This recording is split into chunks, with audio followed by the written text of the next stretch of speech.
What happens when one of Hollywood's most respected actors walks into what should be a routine morning show interview, only to find himself facing off against a host who seems determined to make him look bad on live television? What you're about to hear is the explosive exchange that had viewers picking sides and left everyone asking the same question: who was really out of line here? Before we dive into this incredible story, make sure to hit that subscribe button and drop a comment below telling me which side you think was right, because this one is going to divide people. Trust me. You're going to want to see how this plays out. It was supposed to be just another promotional appearance. Samuel L. Jackson had a new film coming out, and his publicist had scheduled the usual rounds of morning show interviews. Good Morning America was first on the list, and Jackson arrived at the studio that morning in his typical professional manner, greeting the crew with his characteristic warmth and preparing for what should have been a straightforward conversation about his latest project. But from the moment he sat down across from Michael Strahan, something felt different. There was a tension in the air that Jackson couldn't quite place. Strahan's usual television smile seemed forced, and his handshake lingered just a moment too long, like he was sizing up his guest. "Samuel L. Jackson, welcome back to Good Morning America," Strahan began, his voice carrying that familiar television enthusiasm. But Jackson caught something else underneath it, a slight edge that made him straighten in his chair. "Good to be here, Michael," Jackson replied, settling back and crossing his legs. He'd done thousands of these interviews over the years, and he knew how to read a room. Something was already off. "So let's talk about your new film," Strahan continued, glancing down at his notes. "But first, I think our viewers would be interested to know about some of the comments you made recently about the industry. You've been pretty vocal about certain issues." Jackson's eyebrows raised slightly. This wasn't the direction he'd expected the interview to take.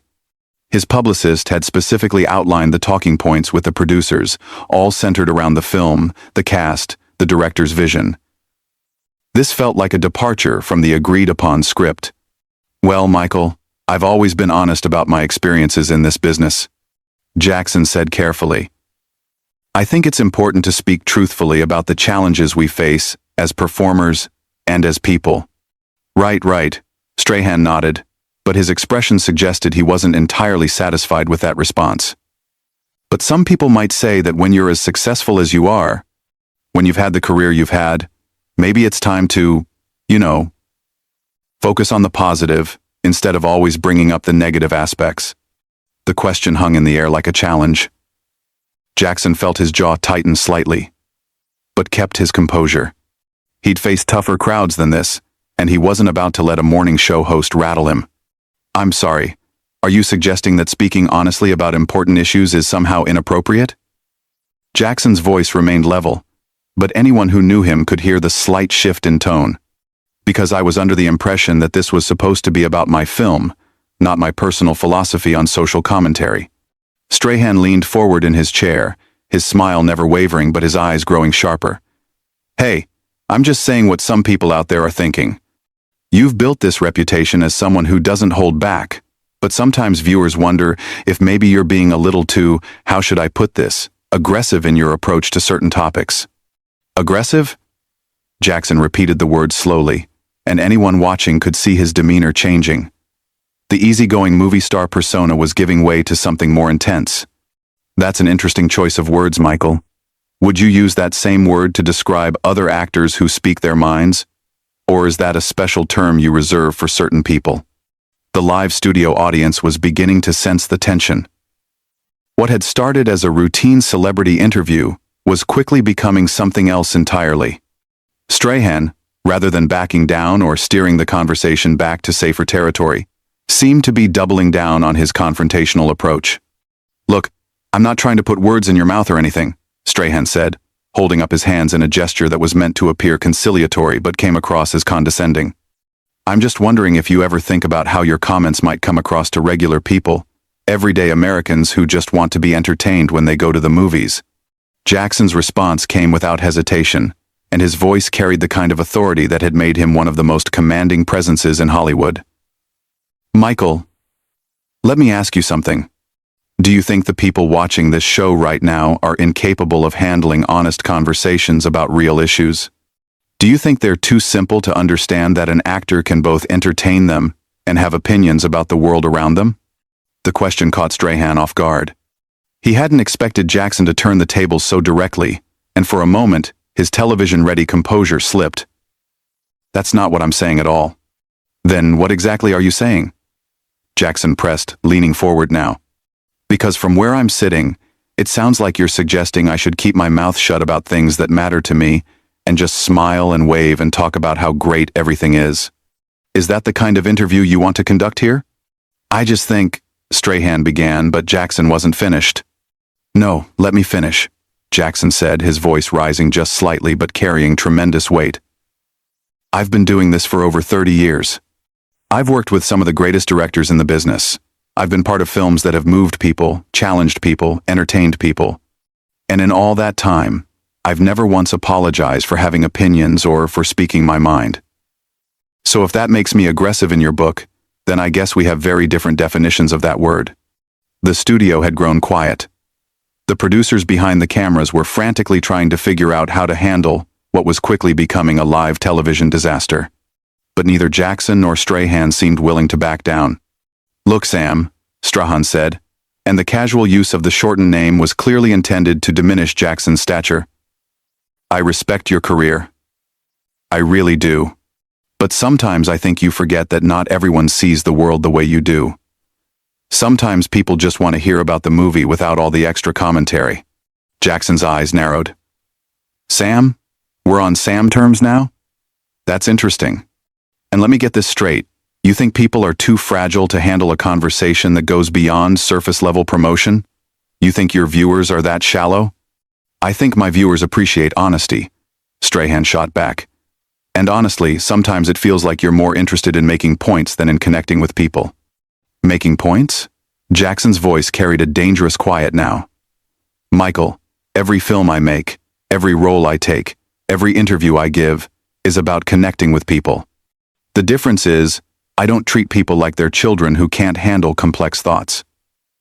I give them credit for being intelligent human beings who can appreciate both entertainment and substance." The tension in the studio was now palpable. What had started as a celebrity interview had devolved into a philosophical battleground, with Jackson defending his right to be more than just a promotional tool, and Strahan seemingly determined to put him in his place. The audience could sense that something significant was happening, but they had no idea how much worse it was about to get. Strahan, sensing he was losing control of the interview, decided to take a different approach. Instead of backing down, he leaned into the conflict, apparently believing he could somehow regain the upper hand by becoming even more confrontational. "You know what, Samuel?" Strahan said, emphasizing the full name now in an obvious attempt to sound more respectful after being called out. "I've been doing television for a long time too, and I've interviewed a lot of celebrities. Most of them understand that there's a time and place for everything. When you come on a morning show, people are having their coffee, getting ready for work. They want something light, something positive." Jackson's response was swift and cutting. "So now you're the authority on what people want? You've decided that the viewers of this show are incapable of engaging with anything more substantial than fluff pieces and weather reports?" "That's not what I said." "That's exactly what you said," Jackson fired back. "You just told me that people having their morning coffee can't handle a real conversation. You've essentially called your own audience shallow, but somehow I'm the problem for giving them credit for being more intelligent than that." Strahan's jaw tightened visibly. "Look, I know you think you're making some kind of profound point here, but this is Good Morning America, not a philosophy class. People tune in for entertainment and information, not to be lectured." "Lectured?" Jackson's voice rose slightly, and the studio audience shifted uncomfortably in their seats. "Michael, having an opinion and expressing it thoughtfully isn't lecturing. It's called being a human being. But apparently in your world, celebrities are supposed to be nothing more than trained seals, clapping and barking on command when you want them to promote something. That's ridiculous, and you know it." Strahan shot back, his own voice beginning to rise. "I've had thousands of guests on this show, and most of them manage to have a conversation without turning everything into some kind of political statement or social commentary." Jackson leaned back in his chair, and anyone who knew his films could recognize the look that was crossing his face. It was the same expression he wore right before delivering some of his most memorable lines, that moment of calm before the storm. "Political statement? Michael, when did talking about treating people with respect become political? When did suggesting that audiences are intelligent become controversial?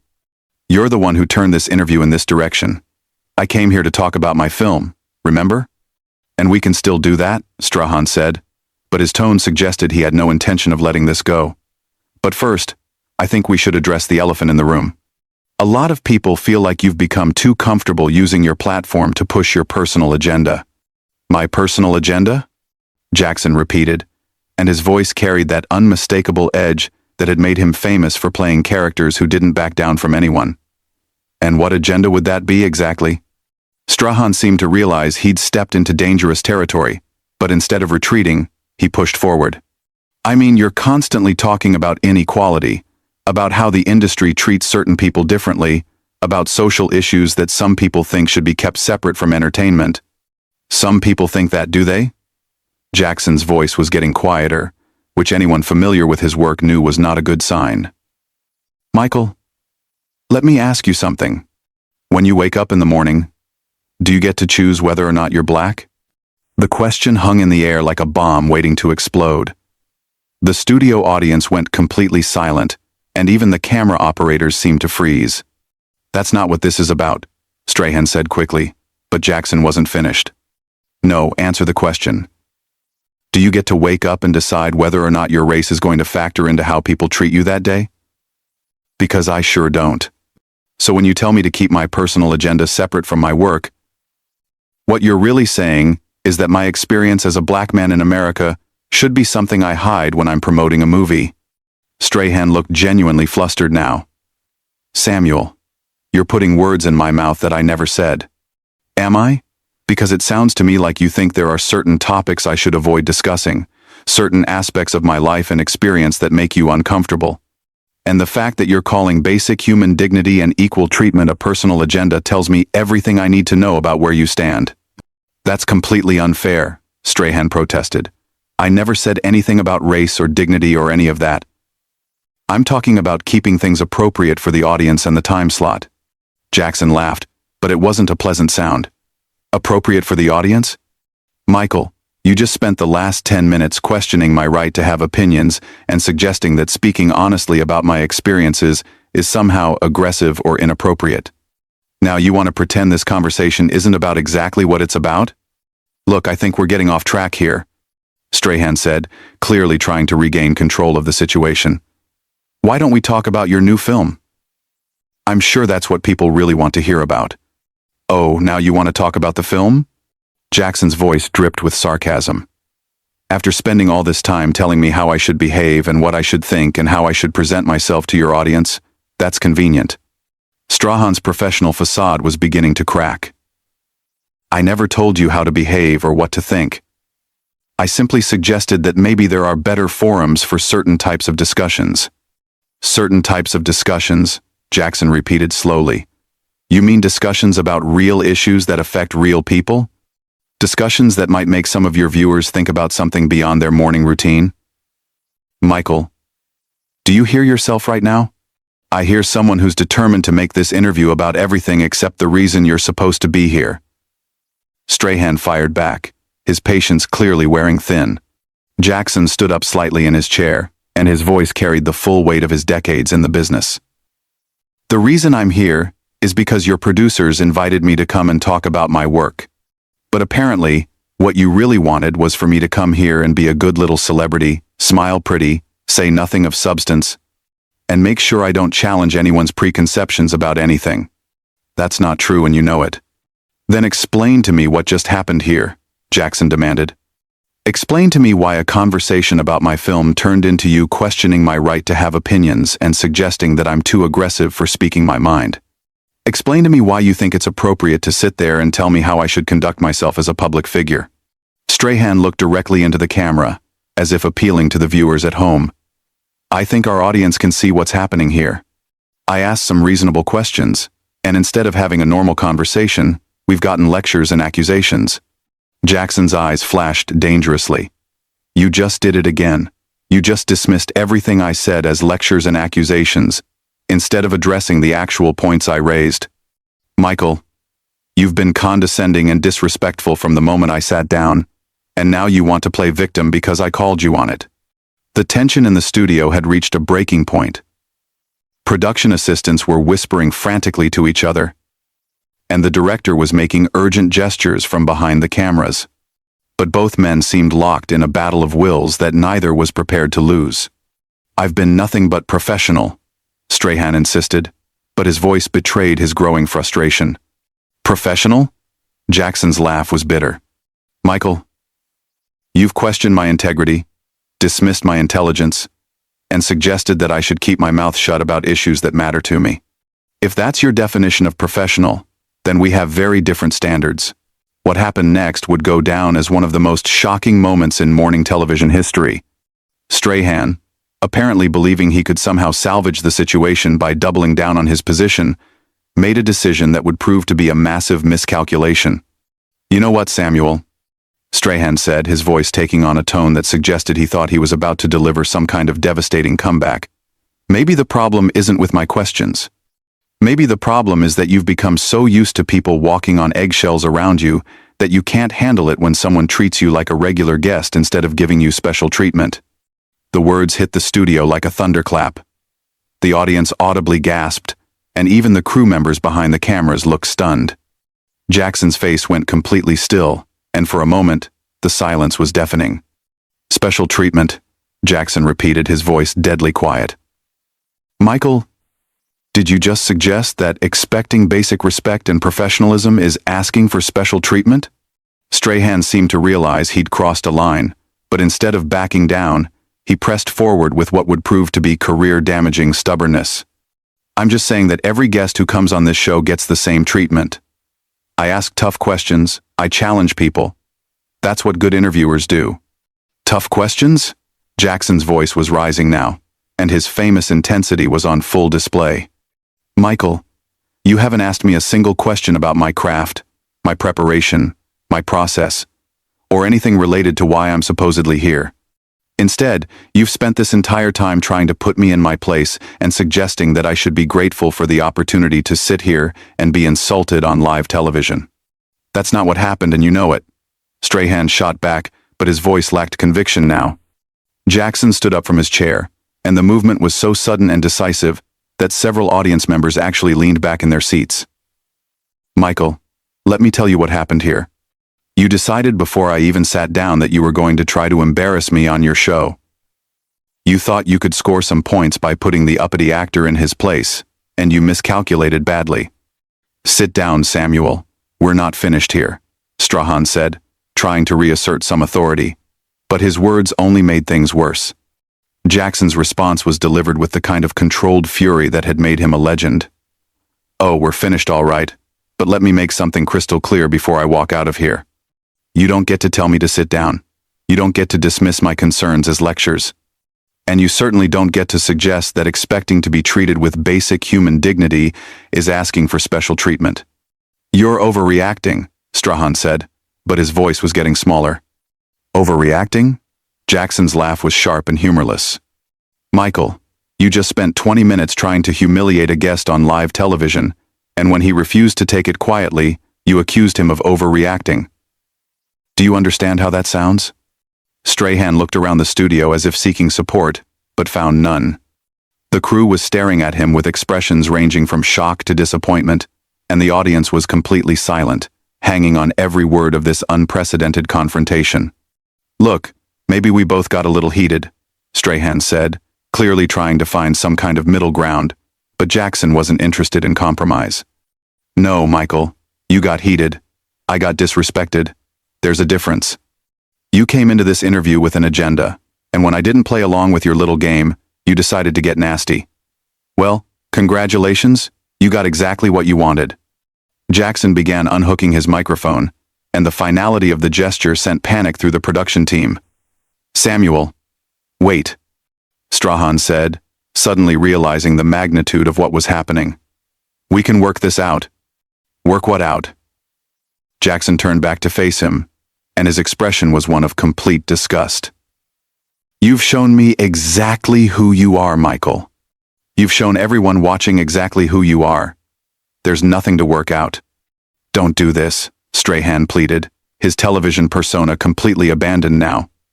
Don't walk out on live television. Jackson paused in removing his microphone and looked directly at Strahan with an expression that could have melted steel.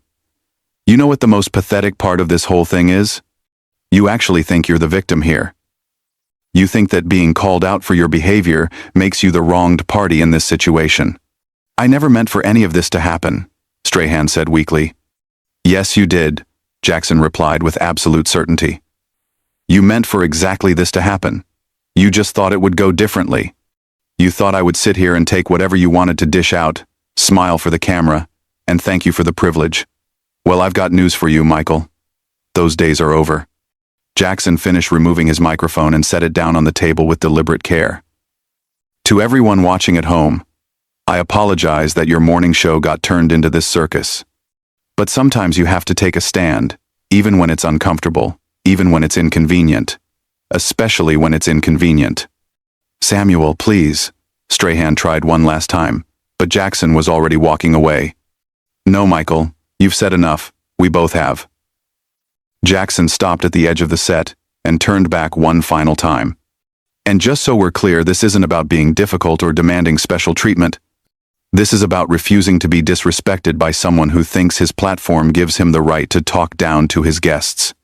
The studio erupted in confused murmurs as Jackson walked off the set, leaving Strahan sitting alone at the interview table, looking completely shell-shocked. The cameras continued rolling, capturing every moment of what would become one of the most talked-about incidents in morning television history. We'll be right back, Strahan said weakly to the camera, but his voice was barely audible over the chaos that had erupted in the studio. As Jackson disappeared behind the scenes, the full weight of what had just happened began to settle over everyone present. This wasn't just a celebrity having a bad interview, this was a complete breakdown of professional standards. And everyone in that studio knew they had just witnessed something that would be talked about for years to come. The irony wasn't lost on anyone paying attention. Strahan had started the interview trying to put Jackson in his place, suggesting that the actor was too aggressive and outspoken for mainstream audiences. But in the end, it was Strahan himself who had come across as unprofessional, disrespectful, and completely out of his depth when faced with someone who refused to be intimidated.